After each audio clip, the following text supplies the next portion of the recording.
Call England the Shire for men who understand.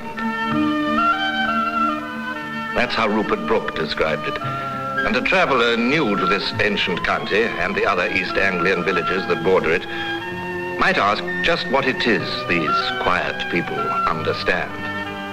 After a while, he would learn that what they understand is expressed not so much in what they say as in their bearing. Roman legions began the battle to win East Anglia from fen and forest. Through the long centuries, the land has grown richer, its beauty has ripened, and its wisdom has distilled slowly, like a good brew in the cask. But not to be gulped in haste, rather to be lingered over in the sunshine.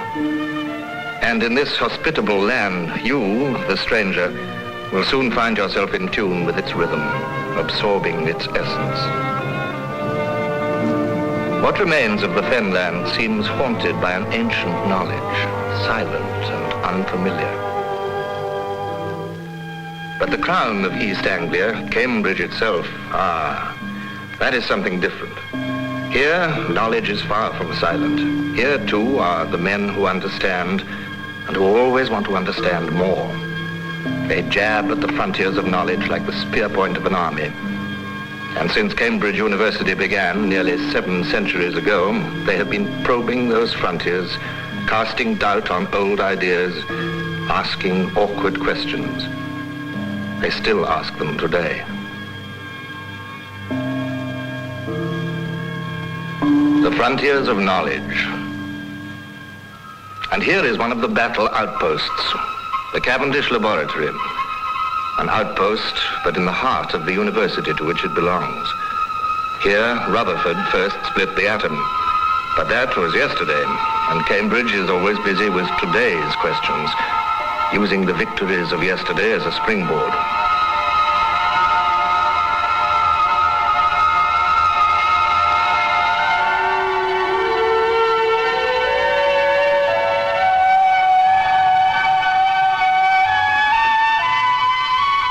Today's questions, even tomorrow's.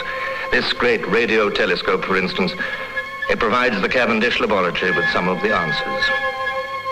The frontiers of knowledge, even the frontiers of space itself.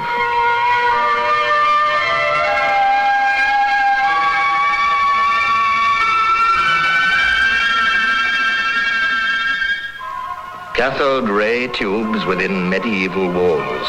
But there's no contradiction here. Today, just as when those walls were new, they contain some of the foremost minds of the age. The habit of a monk or the shirt sleeves of a scientist, down the centuries, they have followed the same star. They all wanted to know why. They would have understood each other.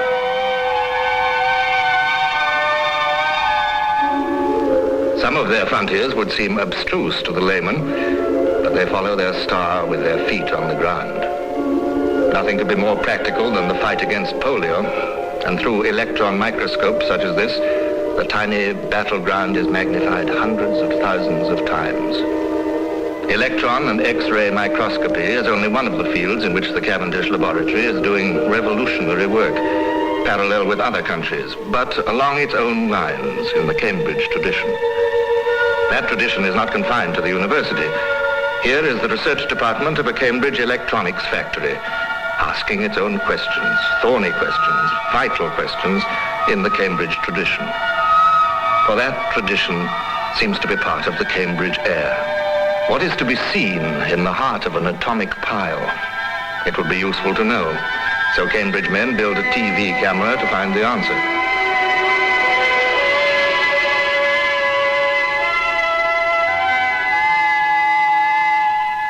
Take any college, Peterhouse perhaps, for that is the oldest. Wander into the courtyard as anyone may do. It dates back to 1284, and yet it produced Frank Whittle, the father of the jet engine. Not to mention Henry Cavendish, after whom the laboratory was named, and Lord Kelvin, who revolutionized the mariner's compass.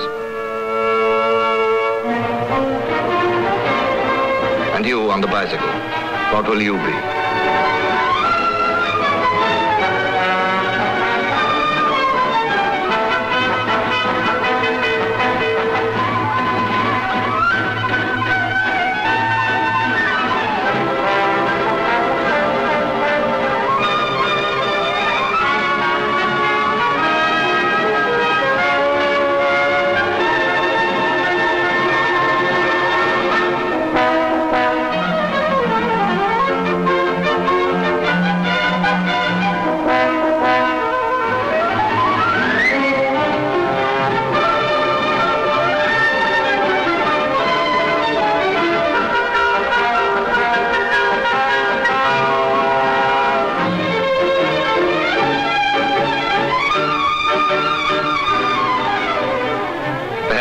one will design spaceships, or write greater plays than Bernard Shaw, or find a cure for the common cold, or plan buildings as modern as this is ancient, or merely catch the 8:15 to the office every morning.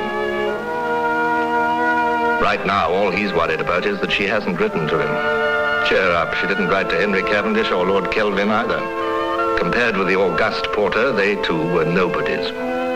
And yet, one day, the Porter may say, I knew him when. Cambridge isn't entirely devoted to science, of course. There are other frontiers than those revealed by the electron microscope, and Cambridge explores them all. When King's College was founded by Henry VI, there was hardly such a thing as science, though what there was, Cambridge men were asking questions about as usual.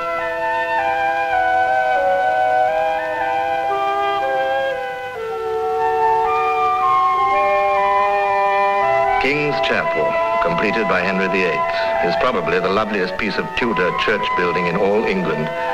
And here you can walk in without asking and listen to the loveliest music in all the world.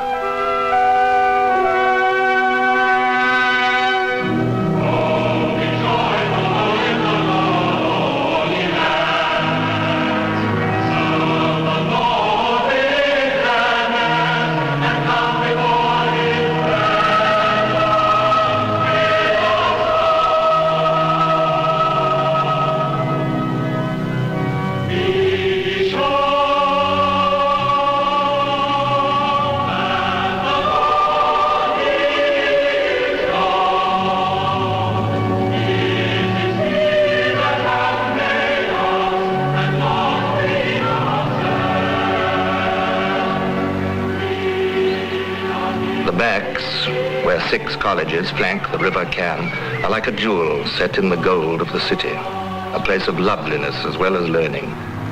And learning is easier because of the loveliness. In such a place, you can understand why Cambridge has nursed so many poets. Gray, Spencer, Coleridge, Byron, Dryden, Donne, Wordsworth, Milton, and others, famous or forgotten. It was here their words learned to sing. Between the two halves of St. John's College, the Bridge of Science, named after its twin in Venice.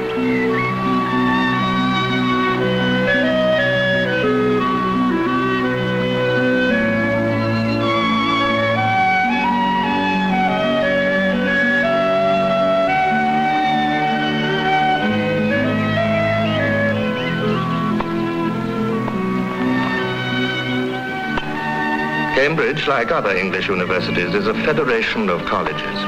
Every student has friends in other colleges and attends lectures outside his own. So he has a double loyalty to college and to university. Thus is preserved both the unity and the variety of the Cambridge tradition.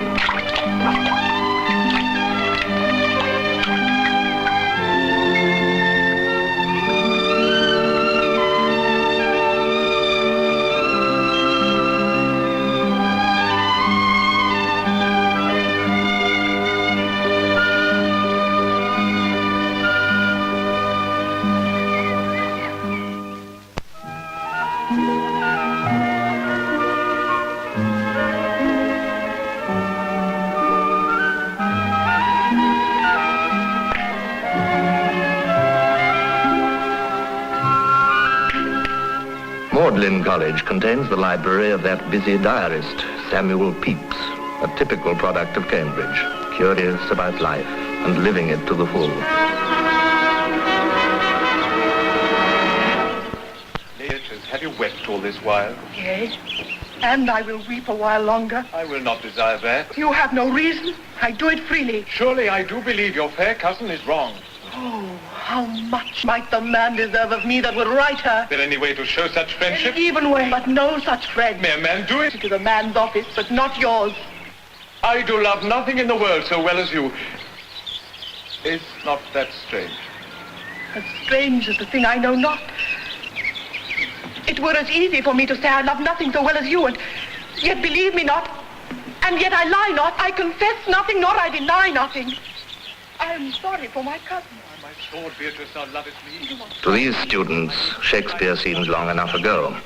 And yet, even before he was born, one of the greatest questioners of all time taught here at Queen's, Erasmus. He was the first man to teach Greek in Cambridge, a revolutionary and even dangerous thing to do in those days. Yes, but I love you. And do it with all thy heart. I love you with so much of my heart, there is none of it left to protest. Come, bid me do anything for thee. Kill Claudio. Huh? Not for the wide world. You kill me to deny it. Farewell. Nay, tarry, sweet Beatrice. Nay, I am gone though I'm here. There is no loving. I pray you let me go. Nay, but Beatrice. In faith, I will go. We'll be friends first. You dare easier be friends with me than fight with mine enemy. Is Claudio thine enemy? No. With isentropic flow, there are no frictional shear stresses, so the only forces affecting the flow are those in the diagram. Oh, I see. So it's P plus DP. Yes, that's right. And the average force normal to the surface of the wall is P plus DP. Wait a minute, let me get this down. Okay. P plus DP, oblique 2, DA. Now let me see if I've got it right.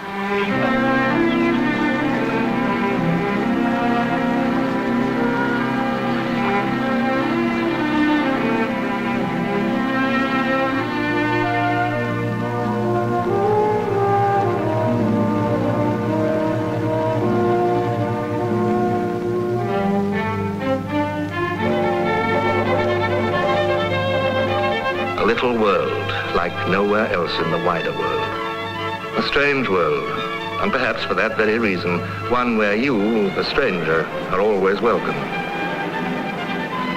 For where there are so many different kinds of people, so many different things going on, how do you tell a stranger anyway?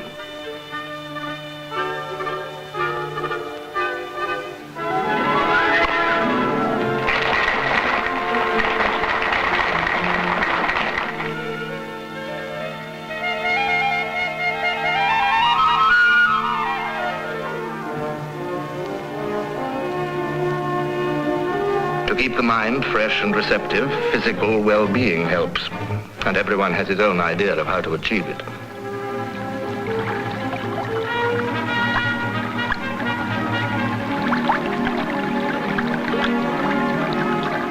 For the relaxed pint, a wall by the river. For more formal occasions, the sherry party on a college lawn, one's own or somebody else's. This one is at Trinity Hall. And since London is only 60 miles away and parents and friends from the outside world are fairly frequent visitors, for them and for the hundreds of others who are drawn to Cambridge, one of several very pleasant hotels.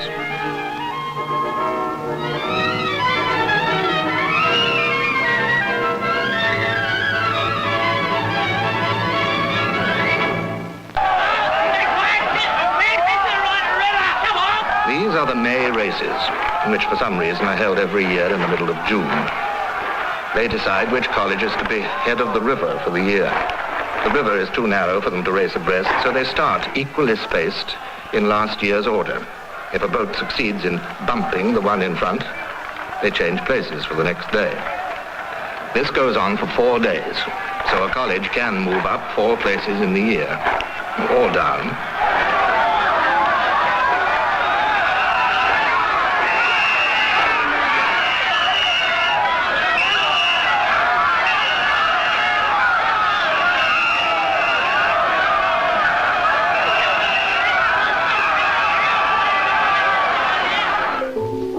After the May races are over, the May balls. If you can get to Cambridge for one of these, drop everything and go. Whatever you were going to do is less important.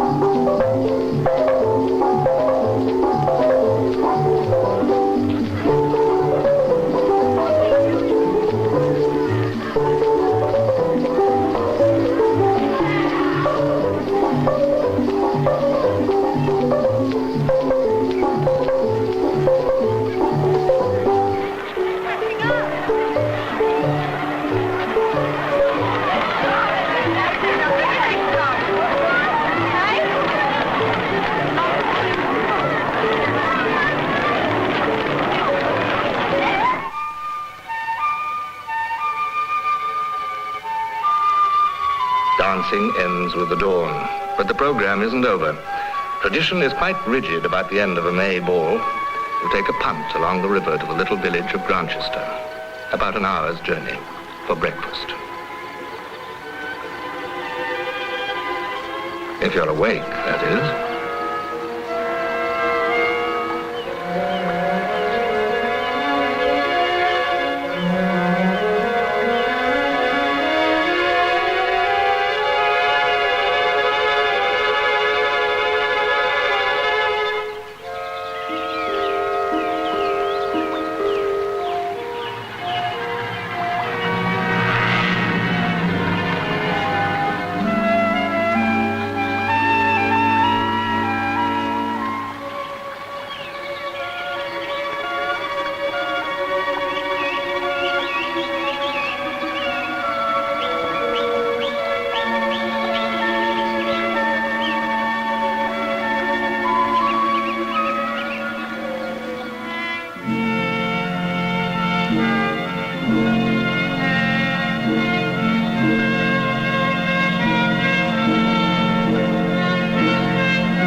To all the English-speaking world, Grantchester means Rupert Brooke.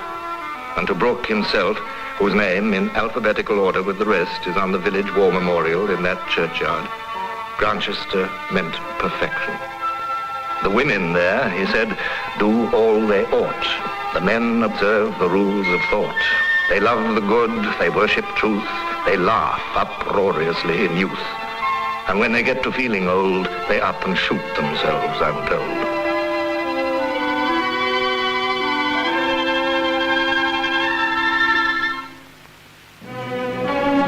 When Cambridge, with its exacting standards, decides that a man is educated, it gives him a degree to say so. Other universities do this too, of course, but Degree Day in Cambridge, like everything else in Cambridge, has its own character. From every college in the university, you will see black-gowned students converge on the Senate House, like starlings gathering for a migration. They have been undergraduates ever since the end of their school days. A few minutes, a few hundred yards, and they will be graduates. The Vice-Chancellor of the university, entering the Senate House ahead of them, will pronounce them, shall we say, grown up, or just, at last, men who understand.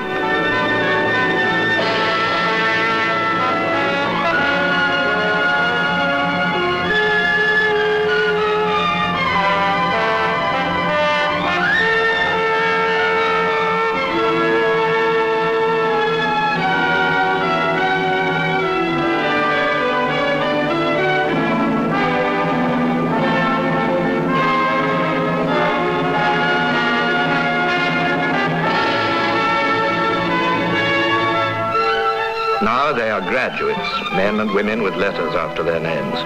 But for them, the process of asking questions will never end. Old men before them and those to come learn that from Cambridge, whatever else they may learn.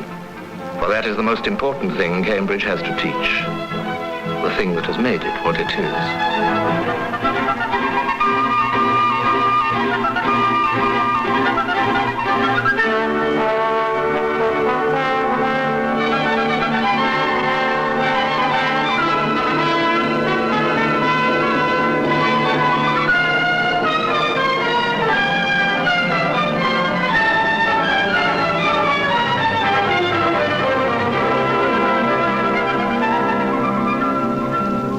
And the next question?